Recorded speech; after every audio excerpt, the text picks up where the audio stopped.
We are activating your unique self-discovery one show at a time.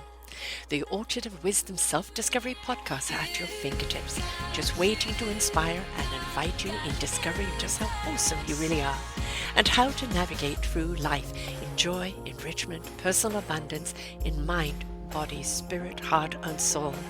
All the people we bring you are here to serve you on your journey of life. Do enjoy our next show. Good morning, good afternoon, and good evening, everybody. Welcome back to another edition of Quantum Spirituality right here on selfdiscoverymedia.com.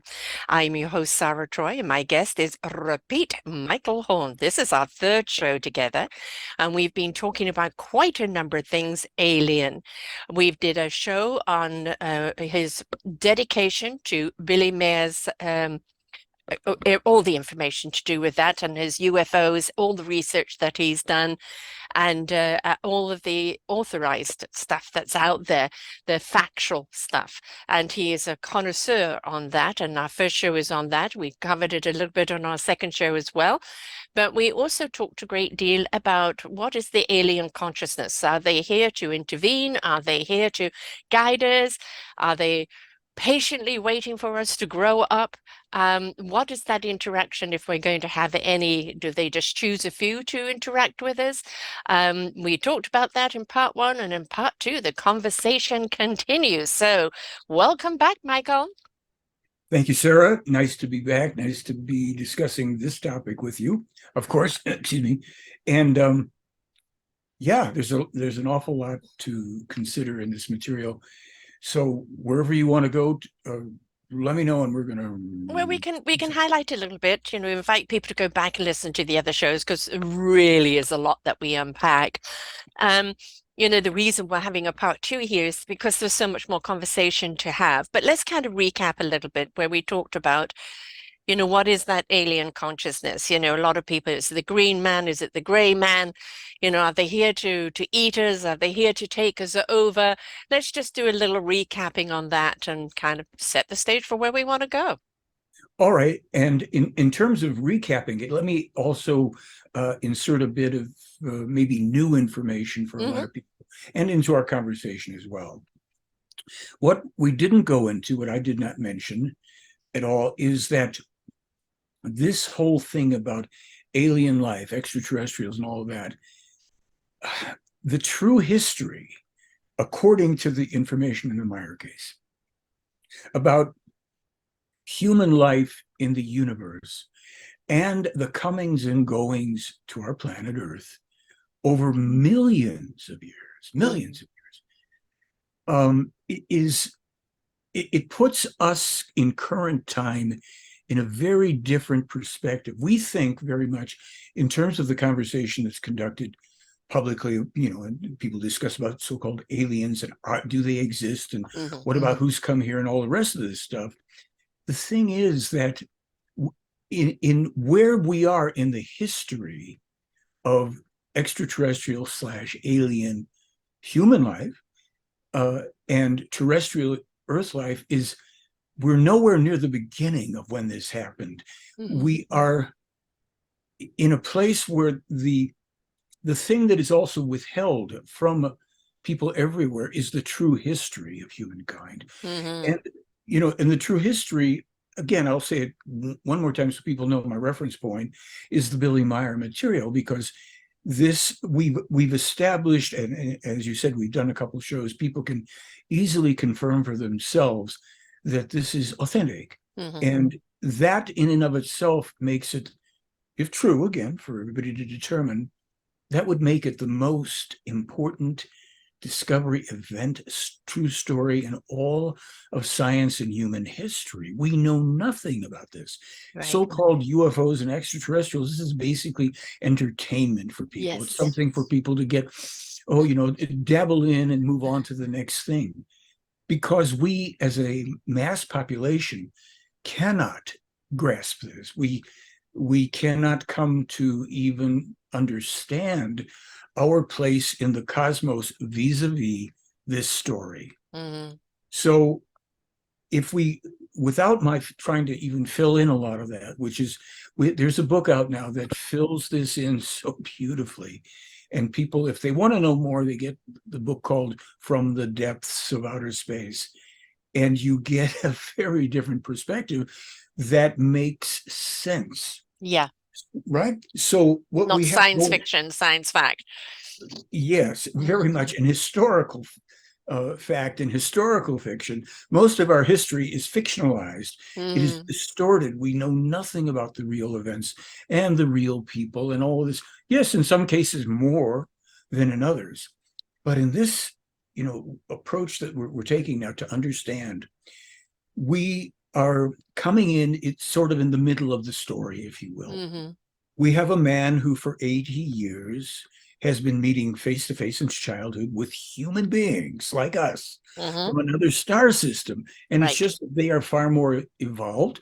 They've Mm-hmm. gone through the dramas, the epochs of atomic energy and near destruction and warring, things that their forefathers did that we aren't even near yet, because they've been space travelers for a very long time. When you dig into it, it's effectively Star Wars on steroids. It's not, Mm, it's not the little gray guy story, and it's not the evil. Are there so-called evil alien? Yeah, the true history shows a lot of that, and it shows how uh, we, the people of Earth, have in our very distant past had interactions with, let's say, ill-intended yeah. beings, but we have the opportunity. So when we come to this place where we talk about, awareness and awakening and spiritual, we have to understand that we're not talking about perfect beings, the space brothers who Yes. float out there, and They they have, know it all. yeah, and, like they are perfect. And we are, groveling. Well, we are groveling because we do it to ourselves, but Yes, we do. right. Definitely. We're But very it, slow on our evolvement. we're very slow. And in some ways, things are progressed, but that's mainly technologically, which is, we are Mm, at a great disadvantage through that technological extreme acceleration in many ways. And I'll mm, tap into that a little bit today, perhaps, so that people understand the reality a little bit better. yep. So if we come to this thing of awakening and, what supposed extraterrestrials, would like us to know and wake up to and all that, in this material, we are confronted, if you will, gradually in some cases, and right to our faces in others, with how we came to be here, who we are, the way in which humankind over many, many, many millennia has allowed itself to be corrupted, Yeah. to fall into dreadfully mind enslaving belief systems and Mm, religions. Sorry, folks. Politics and all of this, which has driven humankind into war, mm-hmm. enslavement, and closed consciousness, fear, anger, aggression. And we are in a time in which there is going to be, there already is for anybody who's paying Yes. attention, a tremendous increase in very negative things. And when we bring this extraterrestrial idea in, what would they like us to know? They would like us to know the truth. Mm-hmm. They would like us to know at least how life works and where that places us in terms of our evolution and ability to direct ourselves along a far more productive path, so that all the things over the past 80 years that this man has learned about since childhood Mm-hmm. and has begun publishing when he was 10 years old, Mm-hmm. to warn us about these very times, Yeah. what was coming if we did not wake up and change. The wake So up and change is what it's all about, isn't it? It's as I said before in other shows, the universe gave me a saying, we're going to shake you up, to wake you up, for you to step up and change it up and grow up vibrationally, but grow up as a human race. We're still very much, or some people are still very much in the shake it up, that disruption. You can't have clarity without disruption. You have to shake things up to get rid of what does not work, open up that consciousness. A lot of people are waking up to this consciousness right now. And one of the first things they're feeling in this beautiful awakening is pain. And the pain is the affliction that we put on each other. What we're doing to this planet. And the invitation is either to be swallowed up by it, ignore it, or to do something about it. And, you talk about the technologies. Our technologies are so advanced, but we're still so immature in how we use them. We either look at everything as a weapon, or we look at it as a substitute. We look at it, as an extension of ourselves rather than a collaboration of allowing us to grow in a more conscious way. I think we're really at that kind of gate opening of an invitation right now.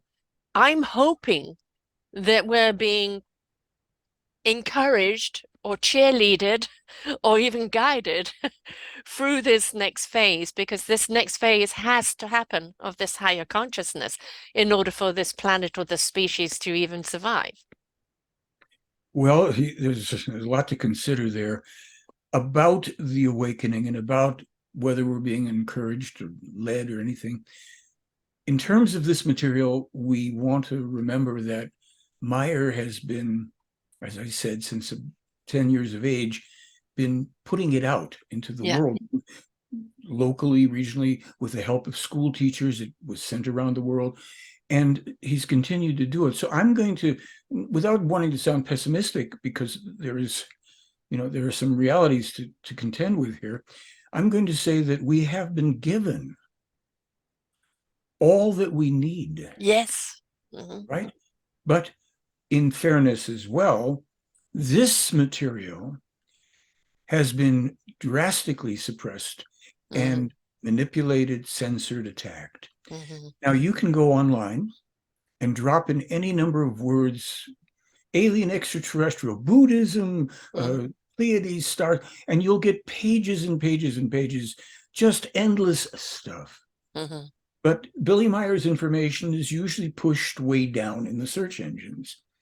And it's pushed down because if people were seeing it, finding it as easily as everything else can be seen and found, it would be very confrontive for many people. But even more importantly, the awareness of it is a threat to all of our power structure. Right. And if you look at something from the perspective of controllers, very understandable. We can understand it. It's not a good thing, but it's understandable. Yeah. In other words, if your existence, if your agenda, everything rests on and requires control over something, if that thing, that something, that entity, whether it's a person, persons, or a multitude, a world, if it becomes aware, then the control factor is threatened in a proportionate way, depending on the numbers of persons involved who become aware, their knowledge, their determination, intention to act, etc. Right now, worldwide, we would have to say that most people are inert. They don't know what they're doing, really, in the bigger picture. They don't know about this material. What they know about when they go to find things are either the ancient cultic religious beliefs. They're out there and people have them. That's fine, but that's not it's not growing, folks. No, with reality.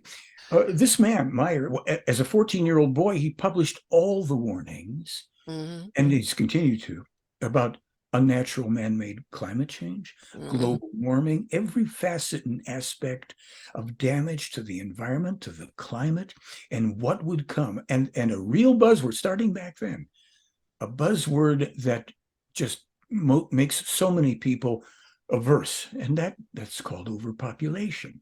Oh my gosh, it must be aliens wanting to wipe out humankind. Right. Yes. So that's and if you read this material, folks, you'll understand it's the core of our problem, and it can't be dismissed just because. Listen, I say to people get very upset about this bringing forward overpopulation, the core problem here.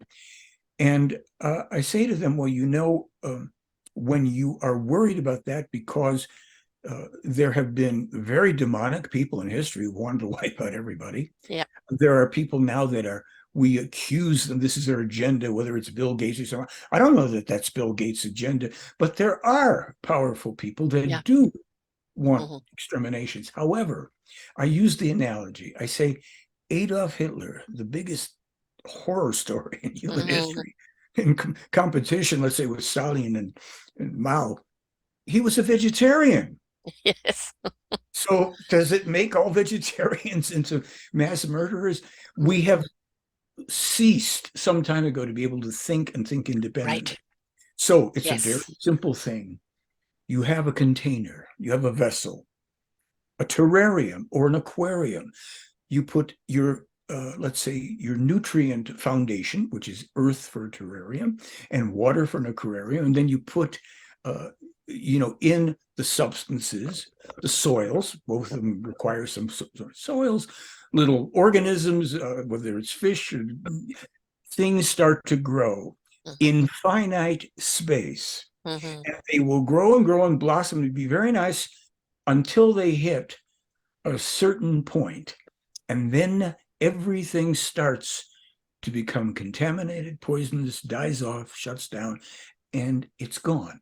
We live on a finite space. Yeah. And all of the protestations to the contrary, if you read Meier's material and you read the science from the Plejaren, where they explain from their scientific point of view, actually, how much arable land do we really have on Earth? How much land that we grow things on now is basically devitalized to the point that whatever grows on it has Zero nutrition. zero to small percentage of Mm-hmm. nutrition compared to what used to Mm-hmm. exist. Now, people hear this. We're not unfamiliar with it, but the ante has been upped and upped Yes. lately as well. Recent information from the Plejaren connects to previous information that they and Meier have published pertaining to, well, the environmental thing and the overpopulation thing, bringing about we are well over 9.33 billion people on the planet. Mm-hmm. The regular official information, well, there's 7 billion people, and that's dandy. We're told that we are at that level. We're so drastically overpopulated, but we have no concept. We have a world in which we remember historically go forth and multiply. Yes. Yeah, but whatever, didn't anybody ever say, and at a certain point, hold Stop. on, you know, it's too much. Yes. I think we get stuck in a saying that has been said that was appropriate at the time. But what we don't do is evolve with what we are needing to do now. What is in front of us now? There is a whole entire trend of dumbing people down. It's keeping people ignorant and celebrating them for their ignorance, making them feel celebrated for their ignorance, on that knowledge is fearful. Science is fearful. To take any of these warnings, it's always when a disaster happens, what do people do? Why didn't you tell us? You had a warning. Why didn't you tell us? Well, Billy Myers has been communicating with them and he did tell us, but we chose not to listen because of its source, right? When we can get out of the way of where the knowledge comes from and instead go, thank you very much for the heads up. Let's try and do prevention before we try and do cure. But it is again our willingness to be ignorant and to look at everything as false because it's not us in front of them. It was a spokesperson that's been chosen. Um, we will believe a whole load of crap on fake news or online. People can take one little thing and, as I said, take a pimple and volcanic eruption, volcano eruption out of it. Why do we so easily believe that? But when there is something else that really is quite logical, why do we think we're the only species in this whole universe? I think we're the ones that are in kindergarten and everybody else has evolved beyond university. And they're looking at us and going, well, when are they going to evolve? When are they going to grow up? When are they going to learn what they're here to learn? And I think we're very, very far behind because we choose not to listen.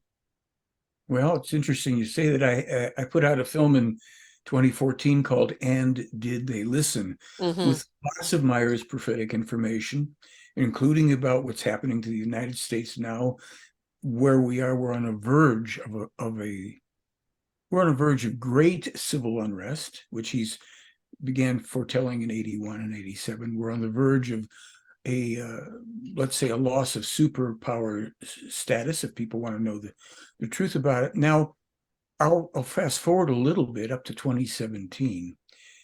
Well, I'll go first to 2006. I, in that year, was in Switzerland and I was with Billy.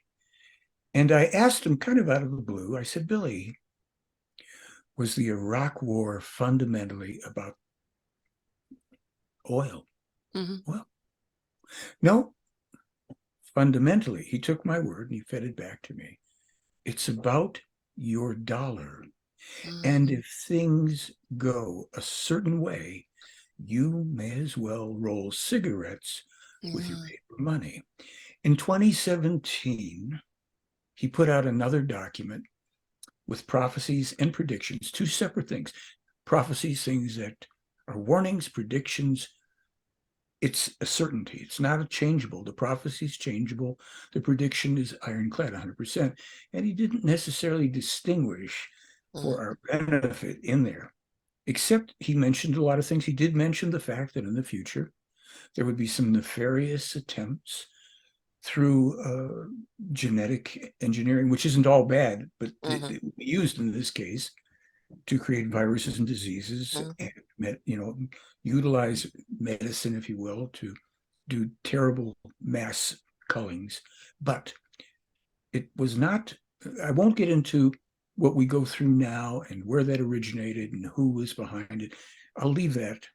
I have plenty of information in my blog, but I will go to what he said in that document also, which was with the coming, I'm not reading it verbatim, I'm just giving you the Hmm. essence of it, the coming cashless society, Hmm.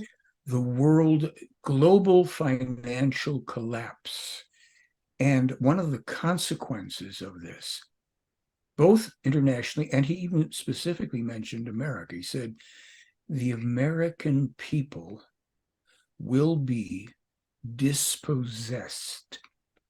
The government will turn the police and military Yes. against the populace. Mm. Now, just to let the other shoe drop, a few days ago, that currently in one of the transcripts we have on the blog, Meier was told, it's a whole one. I'm going to take one sentence here. The entire Earth's humanity is to lose its freedom with regard to its independent decision making, handling, and dealing with its financial cash, and is to be monitored in this respect to the point of total control by the Mm. state powers Ah. and banks and other financial institutions together striving for this. Now, one last thing.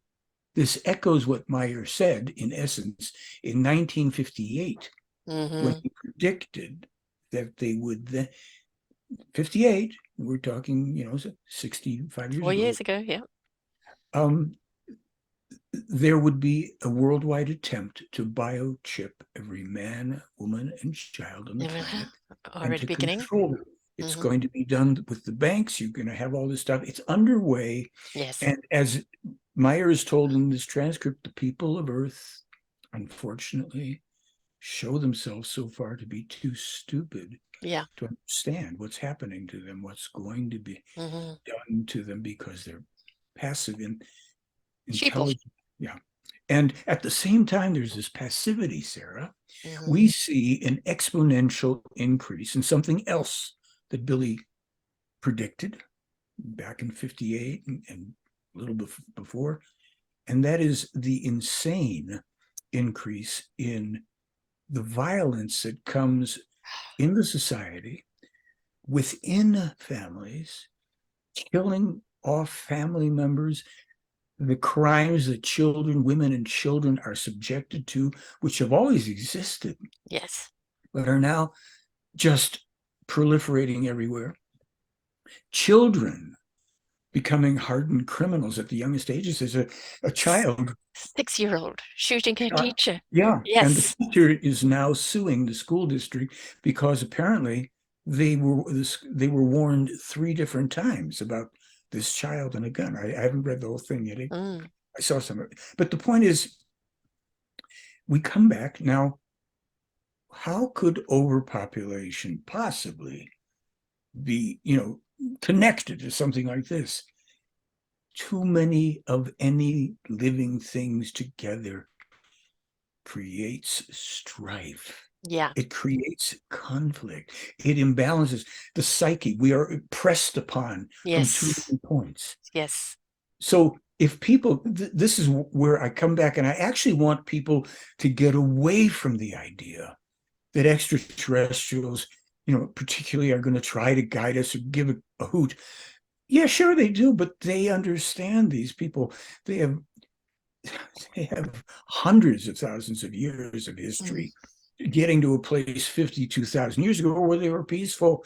They went through so many things. Yeah. And the biggest danger that they've warned of, I mean, this overpopulation thing, but the danger that they began warning Meier about in 1987 was AI. Mm-hmm. It will take on its own life, Yep. and it will be bad for human beings who will not be able, at a certain point, to control it, to stop it.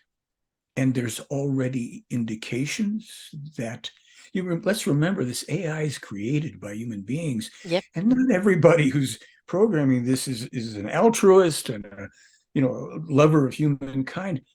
Again, 87, with the coming conflicts that have started, the whole thing with Russia and Ukraine is the beginning of a very, very bad thing. And the AI, which has long now been in development, of course, turned into weaponry, because that's Yes.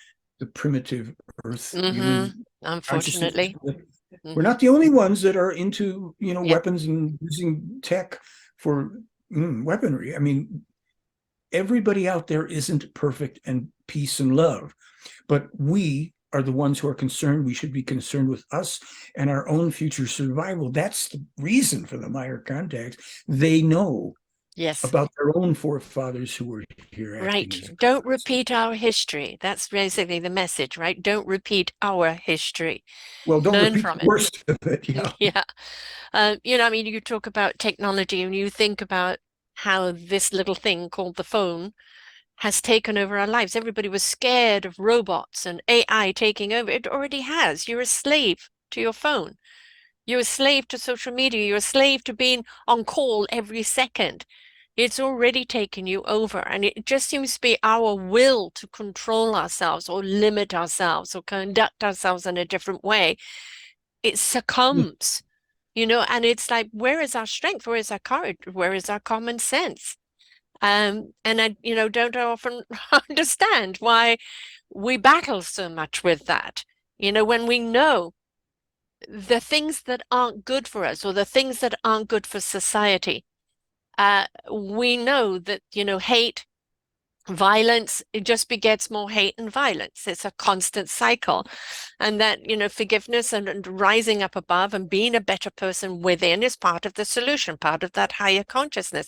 But it is our choice if we're going to step into it or not. It is our choice if we're willing to go through that process and grow and become a solution. Because when you become a solution, you see the problems and you become proactive over being a part of the solution.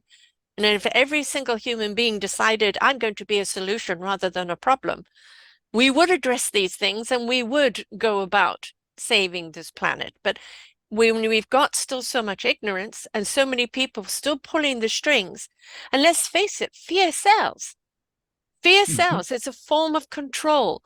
And if you can turn everybody into an enemy, Then the pitchforks come out and people don't even know why they're stabbing anymore.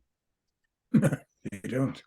You're right. You're quite right. I mean, we are there. That's where we are now Mhm. worldwide. And Very sad. what we warned about as well is the coming condition worldwide will be anarchy.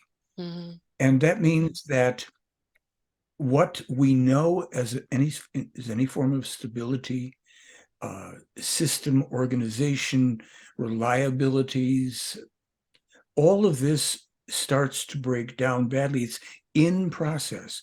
The actions that are being taken by whether it's a 6-year-old child or a Mm. 20 or a 40-year-old person, all of the extremes of the explosive behaviors towards each other, they are a reflection of what's going on inside of us. Yes. And the core step, the conduct step, is the recognition in the midst of all this, while we can talk about they, them, and the world and the extraterrestrials, it's about the individual Yes. taking first step, Hmm. self-responsibility. Hmm. And Hmm. it's spelled out, in this sense, it's spelled out in the most, let's say, discrete and focused terms in this way. We must recognize that our thoughts are creating our feelings, Hmm. leading to thoughts that dictate to us, unless we're in charge of them, our actions. Yes. Each human being, moment by moment. So, on the sense of a broad philosophy or a worldwide answer to things, and we can pontificate. I don't want to. I point out the material here because it is unerringly accurate. And if we Mm. recognized where we were, it's like those proverbial frogs that sit in a pot on a Yes. burner on a stove, and we know the story about the heat is Mm. gradually turned up, but they don't notice.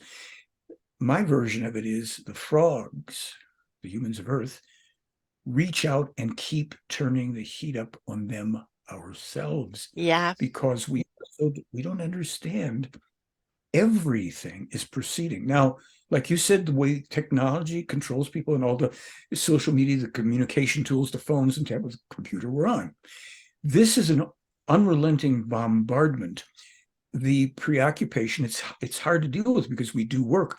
Any and all of us who work, we utilize Hmm. these mechanisms, right? Yes. And people who come for information, we utilize these mechanisms, but we don't recognize is in the process we are exposed everywhere, online in front of us, if we have one of these demon devices, a phone, Mm. if we are outside in the world, everywhere there's the bombardment of these ideas and beliefs reflected in advertising, in programming, Yeah. in communications, and fear. You hit upon Hmm. it's it is underlying fear. Fear is what is the underlying motivator for religions. We don't want to offend the sky daddy, Hmm. whatever religion it is, because if we do, we're really not just now, forget this, we're going to be punished eternally. So Yeah. everything is outside of the human being. Yes. No Everything is outside of inside that. ownership, responsibility, accountability, or embracement. It's rely on the establishment, rely on everyone else. Everyone else will tell you what to do. Be nice and neat, get into that box and stay there. Don't rock the boat. And it's anybody that does is then the rebel or the disruptor. Yes, we need the disruptors.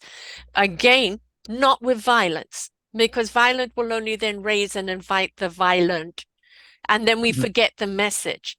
But if we want peace out in the world, if we want love out in the world, if we want balance and an equilibrium out in the world, we've got to become it. It is always an inside job, always an inside job. And then if we're not going to take ownership of our own choices, our own actions, our own reactions, our own self-discovery, our own ability to grow higher up in that consciousness and actually understand, in that understanding of why we're here and how beautiful life can really be.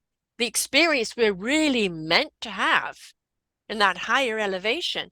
But we have to be willing, each and every one of us, to take the journey. Because if we don't take the journey, we're still a part of the problem.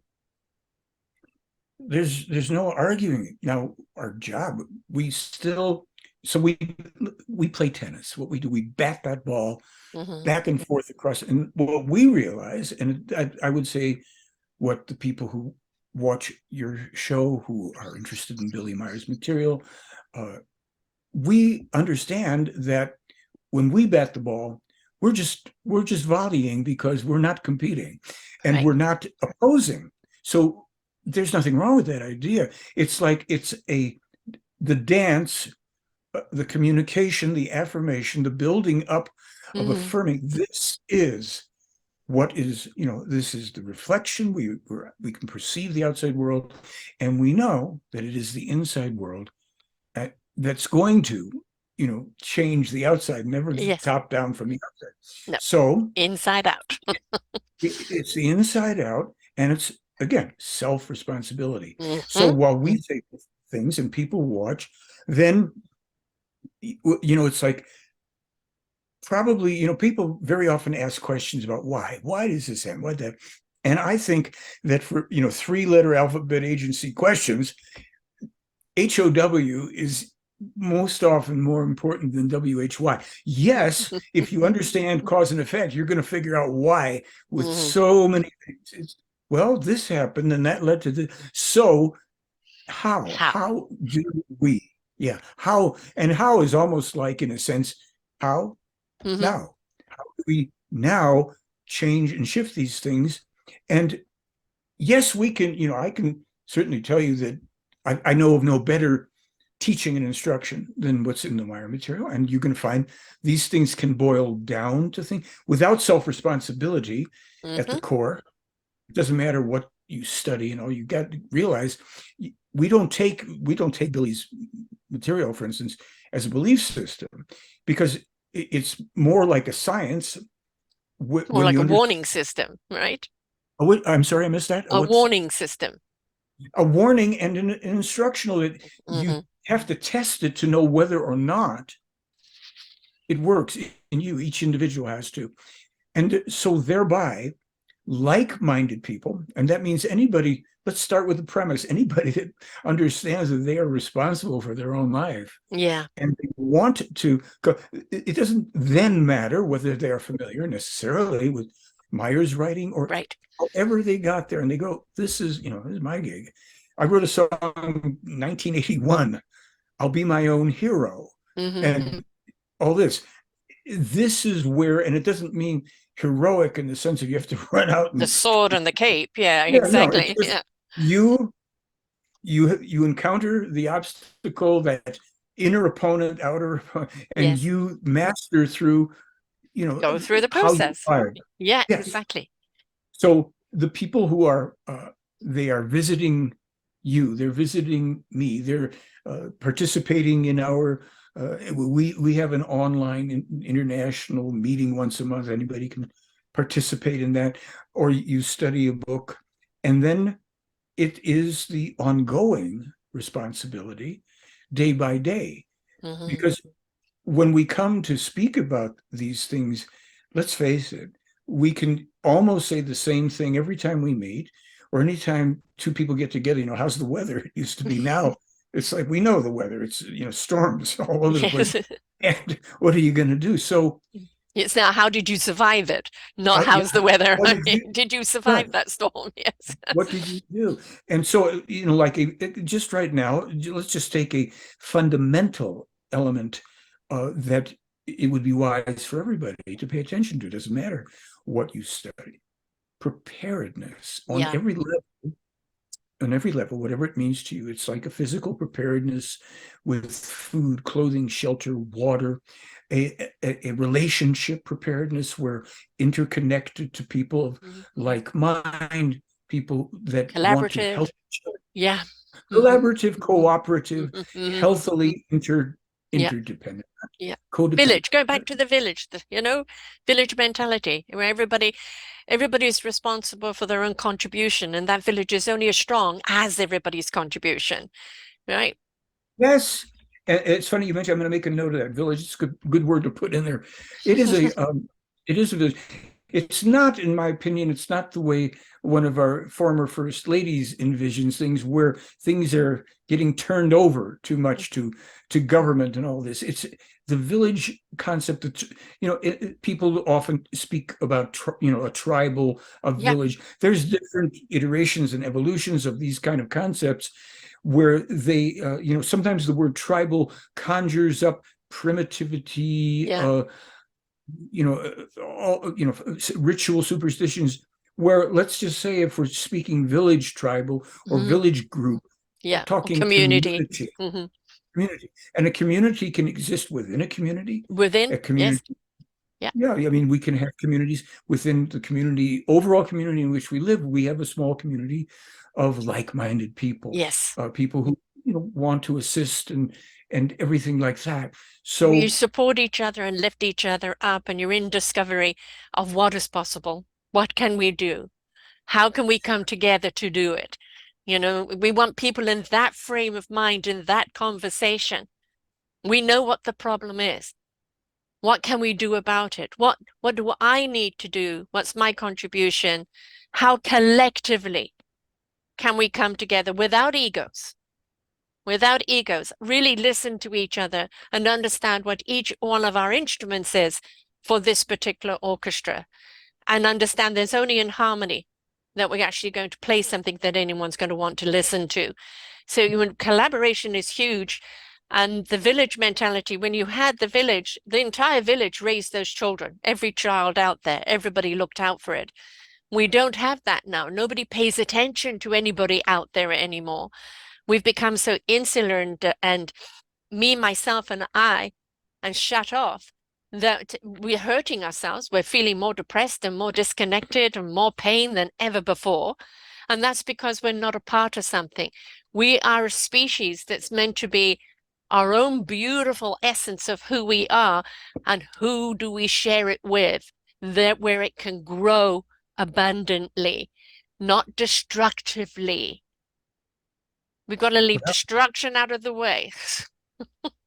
well, what we've then been looking at as a construct, we're looking first, the individual recognizes and lives and exhibits self-responsibility. Yeah. The individual connects with others. So I'll make a jump here, because what you hit on here, it reflects the way we are told these people that meet with Billy live. Now, think about this. We have all this politicking and elections.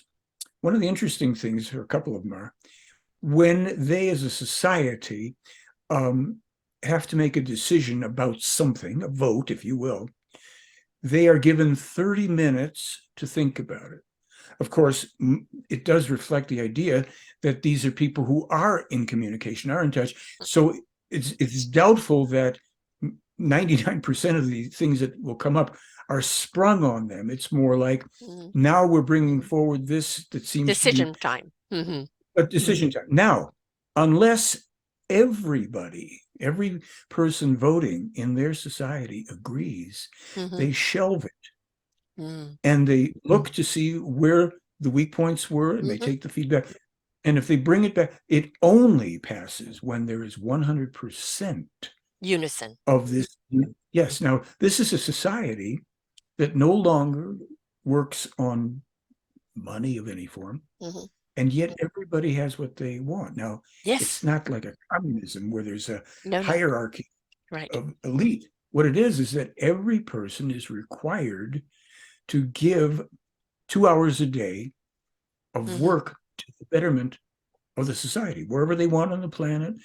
There's also, this is all written about, and it's fascinating because the way these people live is in the same book, From the Depths of Outer Space. It's just like, oh my gosh, if we know too much about how they live, we'd probably be extremely depressed. It's depressing enough to know that they're not crawling over each other trying to get the last piece of paper and the last coin, and they don't live to amass things because they can have what they need. Right. And The people who enrichment, know the that, abundance is in the consciousness of serving each other. yeah, that's a good way to put it. And they can and they do. So they don't want for anything because Yeah. everything is based on that enrichment and that consciousness and contribution towards the other means they are participating in a society Yes. that contributes to them and It's in everybody's abundance. coming to the buffet and bringing a dish. I love potlucks. I love a potluck, right? Yes. Everybody And brings a you dish just to have the to show party. up with something. Right, exactly. You And have and to it bring a doesn't dish. and that's the thing about a potluck is you don't know what you're going to get, so it's exciting, right?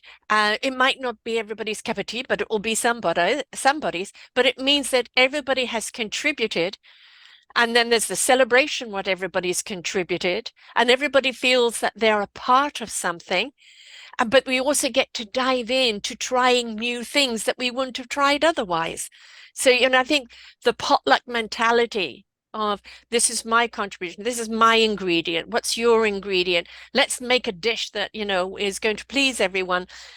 But we've participation. We've people don't participate in their own lives, never mind in the lives of others.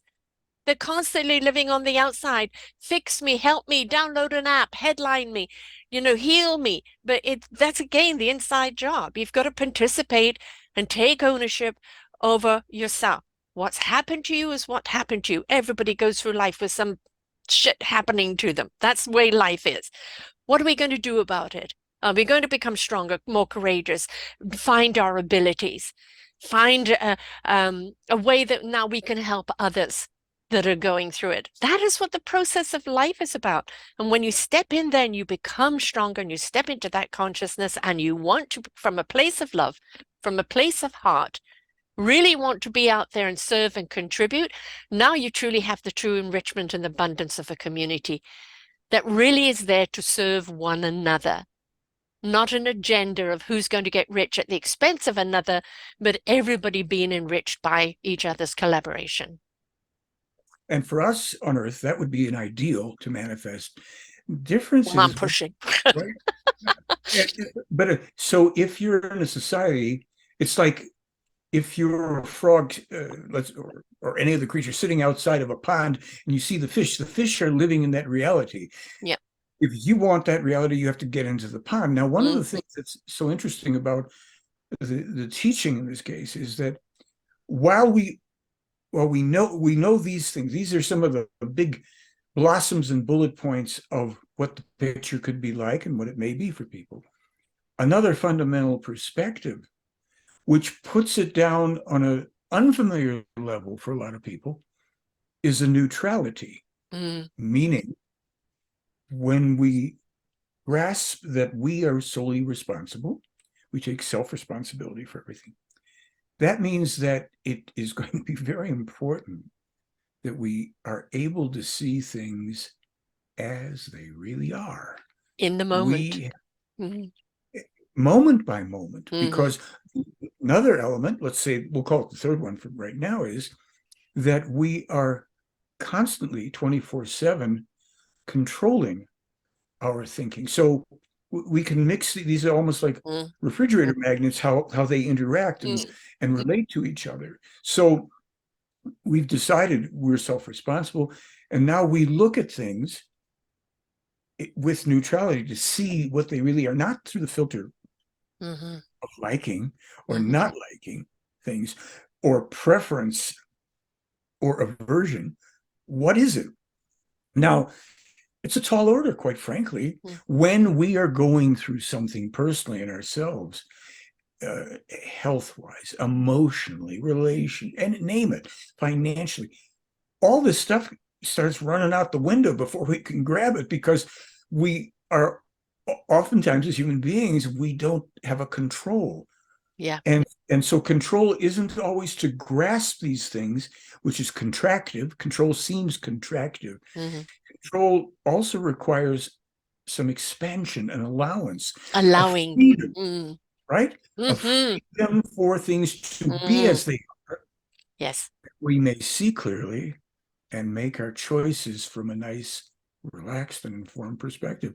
I found that to be very challenging at times in life. Let me tell you, this is an ongoing process. And just when you think you got it managed, something comes up that you can't feel quite so neutral about, and you can see it for what it is, and you don't like it. You know?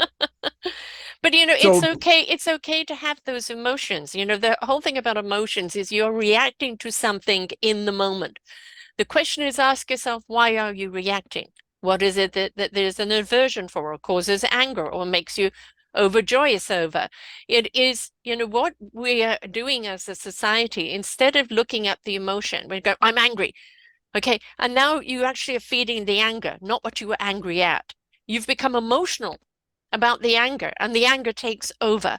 Emotions are for us to be aware of a feeling, of understanding what creates that feeling, deal with that feeling, and move on.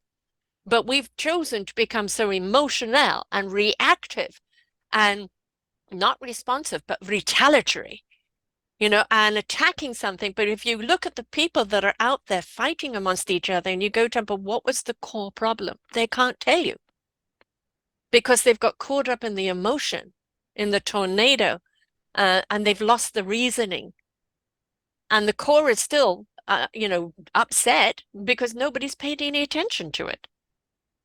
well, you've just given me an interesting opportunity because I'm going to take some of what you said, I'm going to change the, let's say, the object or subject out there, because it's nothing, I mean, you're not inaccurate.